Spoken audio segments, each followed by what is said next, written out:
베드로 사도의 유다 지역, 해변 지역을 순방하는 가운데 오늘은 그 두 번째로 욥바에 있었던 다비다를 일으키는 사건입니다. 본문 내용을 세 부분으로 나눠서 말씀을 드리려고 합니다. 첫째는 다비다의 신원에 관한 것, 두 번째 부분은 다비다 주변 사람들의 모습, 그리고 세 번째는 다비다를 일으키는 베드로 사도의 기적 수행의 과정을 말씀을 드리려고 합니다. 먼저 다비다라는 인물에 대해서 좀 말씀드리겠습니다. 욥바에 다비다라 하는 여제자가 있으니 그 이름을 번역하면 도르가라, 선행과 구제하는 일이 심히 많더니. 다비다라는 이름은 히브리식 표현이고 도르가라 하는 것은 헬라식 표현인데 뜻은 같은 의미입니다. 그 영어로 번역할 때는 가젤이라고 하고 혹은 안틸로프라고도 하는데 우리말로 번역할 때는 영양, 산양 종류인가요? 사슴 종류인가요? 하여튼 눈동자가 예쁘고 그래서 여자들 이름에 많이 갖다 붙입니다. 아름다운 여인을 상징하는 동물이기 때문에. 그래서 이 다비다는 이런 아름다운 이름을 가지고 있듯이 또 그의 마음도 아름답고 신앙도 아름다운 그런 사람입니다. 오늘 다비다를 설명할 때 두 가지를 얘기를 합니다. 첫째는 여제자라, 그런 칭호를 붙였어요. 우리가 신자를 가리킬 때 신자, 교인, 성도, 크리스찬 여러 가지 그런 칭호를 붙입니다마는 제자라는 이름을 붙였을 때는 가장 예수님과 근접한 생활을 하는 사람, 예수님의 노선을 따르는 사람, 이런 의미로서 아마 그의 신앙과 삶이 예수님에게 가장 가까이 있는 사람들의 모습, 이걸 제자라는 칭호로 이렇게 부르는데요. 그런 면에서 다비다는 아주 믿음이 신실한 그런 사람으로 생각이 됩니다. 여자에게 티초는 없지만 디사이플은 있다. 그러니까 초대교회 모습에 보면은 여자가 가르치는 것이나 어떤 직분상의 그런 것은 없었어도 이 제자라는 이름이 붙은 것, 또 여자 중에 집사라는 직분이 있어요. 이런 바로 그 기원이 되는 것이 이런 다비다 같은 사람이 아닌가 생각합니다. 그래서 다비다는 신실한 제자로 인정받은 사람이고, 또 한 가지는 선행과 구제가 심히 많았다. 이게 이제 그 행적에 대한 기록입니다. 신앙적으로도 훌륭했고 또 그것이 삶의 모습에서는 선행과 구제로 그렇게 나타났어요. 이 선행과 구제는 참 그리스도인의 표식입니다. 오늘날 세상에 자선단체가 많이 있긴 합니다만은 모든 것의 원천이 되는 것은 교회이고, 또 이런 신실한 신자들이 바로 그리스도를 따른 사람들이 이런 선행과 구제의 모범이 되고 있습니다. 아마 다비다는 크게 나팔을 불면서 선전을 하면서 이런 일을 한 것 같지는 않아요. 그런데 죽고 나서 이런 일이 다 드러난 겁니다. 오늘 우리가 선행을 베푸는 것, 이것은 우리가 살아있을 때 알리려고 굳이 애를 안 써도 이렇게 다 필경 드러나게 돼 있고, 또 하나님께서 갚아주시게 돼 있어요. 잠언 19장 17절에 보면은 가난한 자를 불쌍히 여기는 것은 여호와께 꾸이는 것이니 그 선행을 갚아주시리라. 아멘. 다비다는 특히 옷 만드는 재주가 있었던 것 같습니다. 그래서 겉옷도 만들고 속옷도 만들고, 그래서 사람들에게 이렇게 없는 사람들에게 옷을 나눠주고 이런 일을 했어요. 옷 만드는 재주가 있다고 다 선한 건 아니죠. 그런 그 특별한 재능을 이웃 사람들을 위해서 사용한 겁니다. 아마 여기 과부들이 특별히 언급이 되고 있는 걸로 봐서 이 다비다 역시 일찍 남편과 사별을 한 것 같습니다. 그러나 그는 낙심하여 지낸다든지 우울증에 빠지지 않고 오히려 더 적극적으로 이제 자기의 삶을 다른 사람들을 돕는 일에 헌신을 함으로써 그는 삶의 보람을 찾고 있습니다. 특히 자기 손으로 수고해서 남을 돕는다. 이 자선사업 가운데 제일 좋은 것이 뭐냐면은 자기 손으로 수고하여 돕는 것이 제일 감 있는 겁니다. 요즘에도 자선사업 하는 사람들 많이 있는데 연말이 되면은요, 교회에 도와달라는 편지가 산더미처럼 옵니다. 저는 그건 바람직하지 않다고 생각을 해요. 우리 교회는 교회 안에 많은 또 구제의 그런 방침을 세우고 또 많은 사람들을 교회 단위로 또 이렇게 사업의 계획을 세워서 합니다. 그런데 자선단체 세워놓고 여기저기서 이렇게 속된 말로 하면 구걸을 해다가 남을 돕는, 여러분 다 좀 부자 좀 되시기 바랍니다. 어메입니까? 아멘입니까? 부자 좀 되시기 바랍니다. 부자가 되셔서요, 내 것으로 남을 도울 수 있으면 얼마나 좋겠어요. 우리가 부자 되려고 하는 것도 그런 목적이 있어야 돼요. 그러니까 서양 사람들 보면은 부자가 남을 돕지 않으면 그건 인간 취급도 못 받습니다. 근데 우리는 이상하게 남의 주머니 걸 털어가지고 도우려고 그래요. 그 남의 주머니 거 돕는 풍속이 어디서 왔나 했더니 임꺽정한테 온 것 같아요. 그래서 임꺽정이 좋으냐 나쁘냐를 평한다면 전 나쁘다고 생각을 해요. 왜냐하면 남을 돕는 건 옳은 일이지만 남의 것을 갖다가 돕는 건 별로 안 좋은 거예요. 그러니까 내가 좀 돈을 벌어서 내 것을 가지고, 기왕이면 내가 옷을 만들고 겉옷이든 속옷이든 내 손으로 수고해서 돕는 게 얼마나 좋은 거예요. 그래서 여기 에베소 4장 28절에 사도 바울은 말하기를, 도적질하는 자는 다시 도적질하지 말고 돌이켜 빈궁한 자에게 구제할 것이 있기 위하여 제 손으로 수고하여 선한 일을 해라. 야 도둑놈아 그만 도둑질해라. 야 사기꾼아 그만 사기쳐라. 네 손으로 좀 제발 벌어서 남을 도와라. 그런 얘기겠죠. 그렇죠? 그런 의미에서 보면은 이 다비다는 참 훌륭한 사람이에요. 신앙적으로도 훌륭했고 선한 일, 구제하는 일을 많이 한 일은 좋은 신자입니다. 그런데 오늘 말씀을 보니까 이런 다비다가요, 병들어 죽었어요. 이 말씀을 보면서 저도 그런 생각을 했습니다. 병들어 죽었다. 이렇게 간단히 표현할 수가 있나? 이렇게 좋은 사람이 죽었으면 어떻게 앓다 죽었는지 좀 자세히 설명을 하면 좋은데, 사고가 나서 죽었다든지 뭐 그냥 병들어 죽었다. 두 마디가 끝입니다.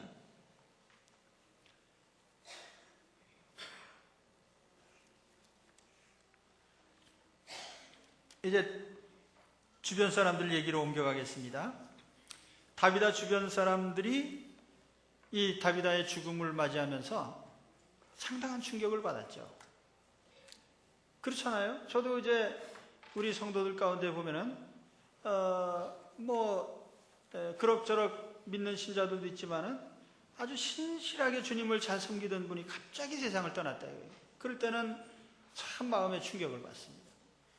하나님 왜 이런 사람을 데려가셨을까? 아직 더 할 일이 많은데 왜 하나님께서 데려가셨을까?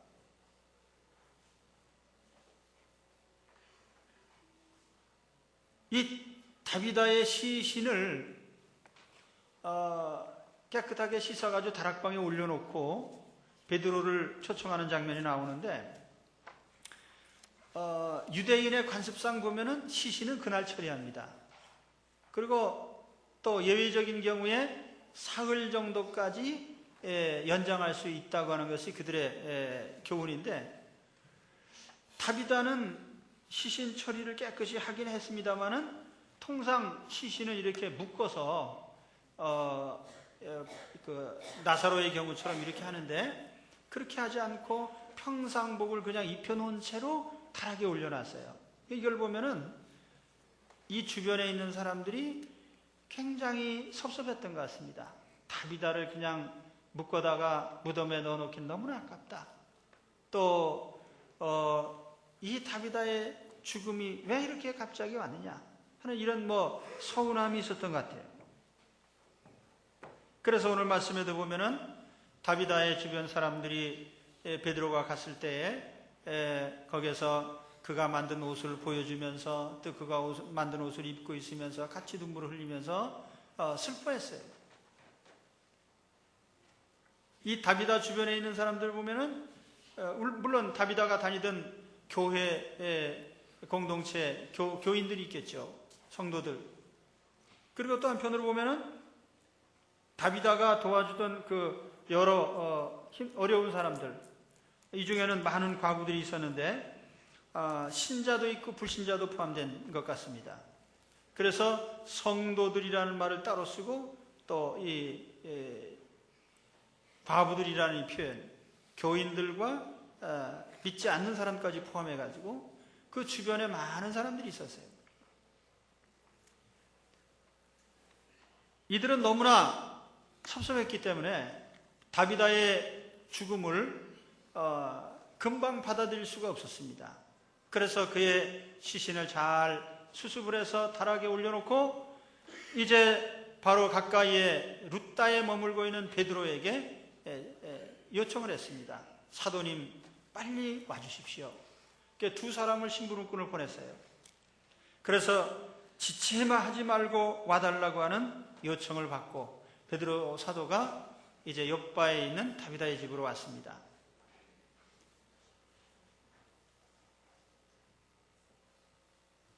이걸 보면서 우리가 또 한편으로 깨닫는 것은 자, 이럴 때 우리가 어떻게 해야 되느냐?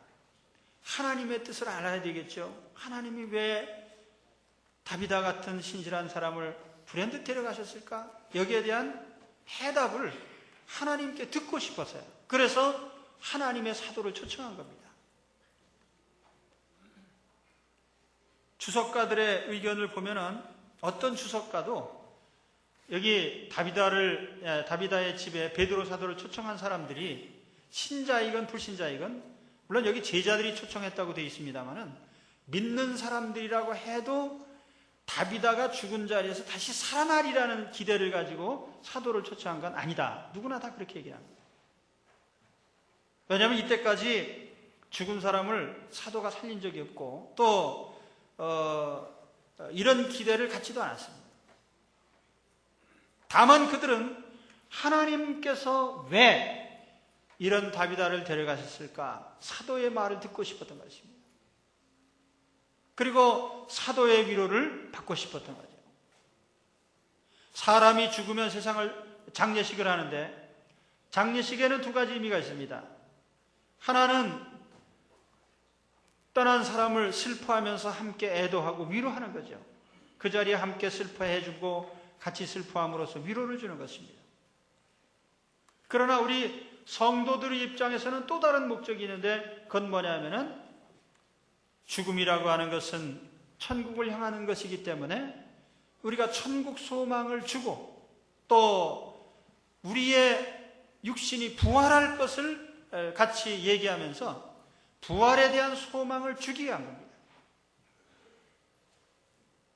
아마 베드로 사도를 초대할 적에 이 두 번째 이런 취지가 있었을 것으로 생각합니다.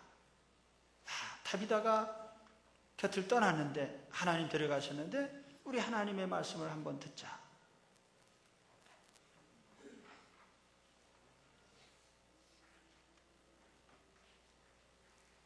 저는 이 말씀 보면서 그런 생각을 했습니다. 우리 성도들의 삶의 중심에 항상 초청되어야 될 사람이 누군가? 여러분의 삶의 중심에 늘 목회자를 초청하시기 바랍니다. 하시기 싫으신 분들은 아멘 안 하셔도 괜찮습니다.